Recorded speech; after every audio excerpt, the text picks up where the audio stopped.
Hello everyone, आज जो है हम लिंकेज टॉपिक पर फुल डिटेल में स्टडी करने वाले हैं फ्रेंड्स। तो चलिए स्टार्ट करते हैं हम आज की क्लास। तो सबसे पहले देखते हैं कि व्हाट इज लिंकेज। तो लिंकेज जो है ये जो है जीन में होने वाला एक घटना होता है जो कि एक जनरेशन से दूसरे जनरेशन में बिना किसी बदलाव के ये ट्रांसमिट होते जाता है। और ये जो है जीन जो है क्रोमोसोम पर मौजूद होते हैं, वो भी एक ही क्रोमोसोम के अंदर।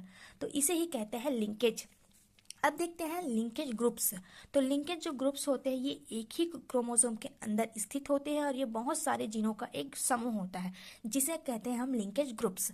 और ये जो है अलग अलग जीव में लिंकेज ग्रुप की संख्या जो है एक पेयर में पाया जाता है। एग्जाम्पल फॉर ह्यूमन बीन में जो लिंकेज ग्रुप्स होता है वो 23 होता है।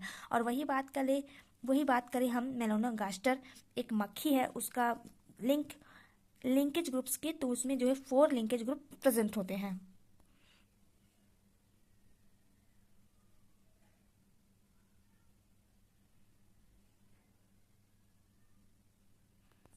अब देखते हैं कि डिस्कवरी ऑफ लिंकेज, आखिरकार इस लिंकेज का जानकारी हमें किसने दिया।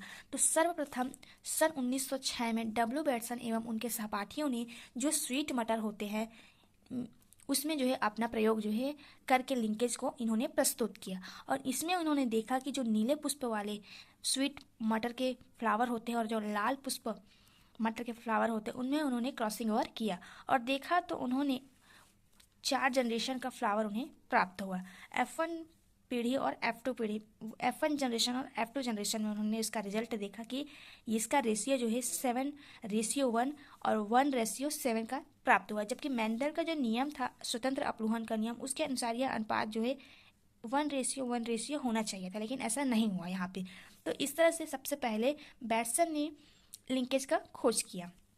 अब देखते हैं लिंकेज को फिर से किसने देखा। तो मार्गर नामक साइंटिस्ट थे, उन्होंने सबसे पहले लिंकेज को ड्रोसोफिला नामक मक्खी में इन्होंने प्रयोग में देखा।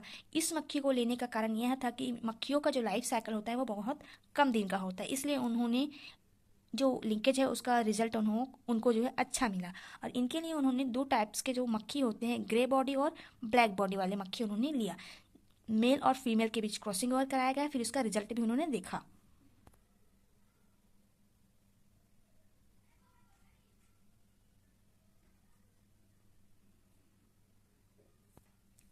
तो इस तरह से F1 और F2 जनरेशन में 2 टाइप्स के black body and grey body वाले उन्होंने मक्खी जो है प्राप्त हुए लास्ट F2 जनरेशन में। अब यहाँ पे थोड़ा सा टर्म आया है कि जो dihybrid ratio of 2 linkage gene, तो इसको थोड़ा देख लेते हैं कि ये है क्या।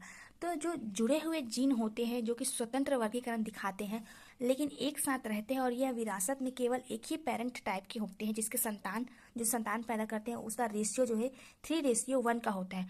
उसी अनुपात को हम कहते हैं dihybrid ratio of 2 linkage, जिसका क्रॉस ओवर कराया जाता है तो उसका रेशियो आता है 3:1। तो यहाँ पे dihybrid ratio of 2 linkage gene देखा गया है। तो यहाँ पे अगर dihybrid ratio of 2 linkage समझ नहीं आया हो तो जरूरी नहीं आप लिखे, नहीं आया तो आप इसे छोड़ भी सकते हैं, ये ज़्यादा इंपॉर्टेंट नहीं है। इसका इंपॉर्टेंट जो है टाइप्स ऑफ लिंकेज ज़्यादा इंपॉर्टेंट है। लिंकेज का जो मेन टॉपिक है वो टाइप्स ऑफ लिंकेज और थ्योरीज ऑफ लिंकेज। यहाँ से जो है क्वेश्चन बार बार पूछे जाते हैं कि कंप्लीट लिंकेज और इनकम्प्लीट लिंकेज क्या है। तो टाइप्स ऑफ लिंकेज में देखते हैं तो क्रॉसिंग ओवर के बेसिस के आधार पर लिंकेज को 2 क्लासेस में डिवाइड किया गया। फर्स्ट क्लास है आपका कंप्लीट लिंकेज, सेकंड है इनकम्प्लीट लिंकेज। तो सबसे पहले देखते हैं कंप्लीट लिंकेज है क्या।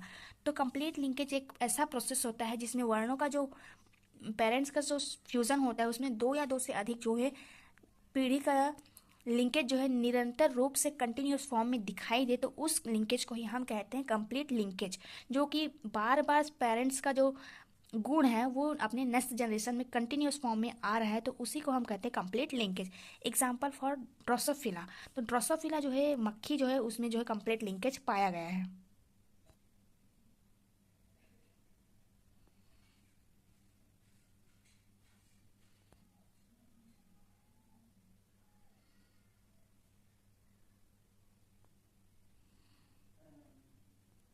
अब देखते हैं इनकम्प्लीट लिंकेज। तो इनकम्प्लीट नाम से स्पष्ट हो रहा है एक ऐसा प्रोसेस है जहां पर लिंकेज होने की संभावना जब होगा जब 2 जीन जो है समान पोजीशन पर होंगे और समान दूरी पर होंगे, तभी जो है ये लिंकेज जो है कंप्लीट होगा।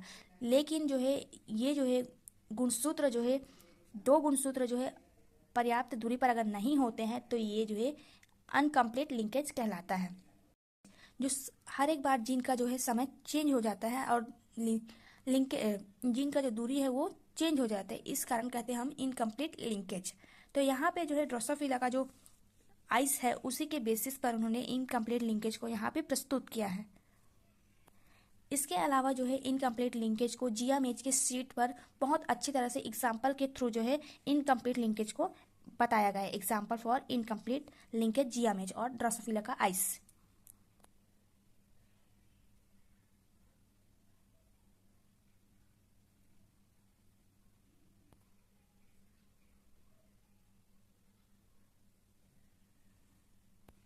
अब देखते हैं थ्योरीज ऑफ लिंकेज। तो सहसंलग्नता यानी कि लिंकेज के प्रोसेस की व्याख्या करने के लिए अलग अलग समय पर अलग अलग साइंटिस्ट ने अपना अपना थ्योरीज जो है प्रपोज किया है। तो फर्स्ट थ्योरी है सटन कॉन्सेप्ट ऑफ लिंकेज। तो सटन नामक साइंटिस्ट के अनुसार उन्होंने अपना जो थ्योरी था वो क्रोमोसोम के एक या एक से अधिक जीन्स होते हैं और ये जो होते हैं एक गुणसूत्र पर पाए जाते हैं वाले सभी जीन्स के साथ वंशागत होते हैं, यानी कि जो है अपने पूर्वजों के साथ जो है ये जनरेशन जो है कंटिन्यूस फॉर्म में चलते रहता है।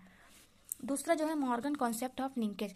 मॉर्गन नामक साइंटिस्ट ने ड्रोसोफिला मक्खी पर अपना जो है पूरा एक्सपेरिमेंट किया है। तो उसी के साथ उन्होंने बताया कि जो संलग्नता होता है वो एक साथ गुणसूत्र पर स्थित होते हैं तथा संलग्नता का ये प्रोसेस जो होता है वो जीन के बीच की दूरी पर निर्भर करता है।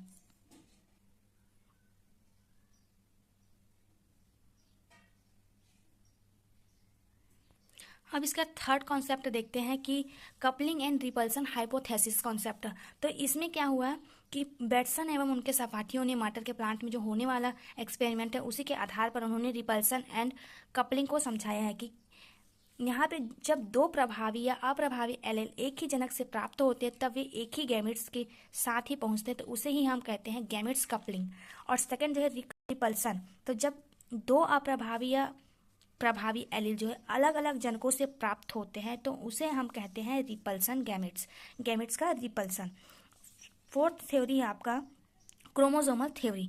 क्रोमोसोमल थ्योरी में वे सभी जीन्स के जो लिंकेज दर्शाते हैं जो क्रोमोसोम के जोड़े पर लगे रहते हैं, जो क्या करते हैं नेक्स्ट जनरेशन में ट्रांसमिट होते जाते हैं।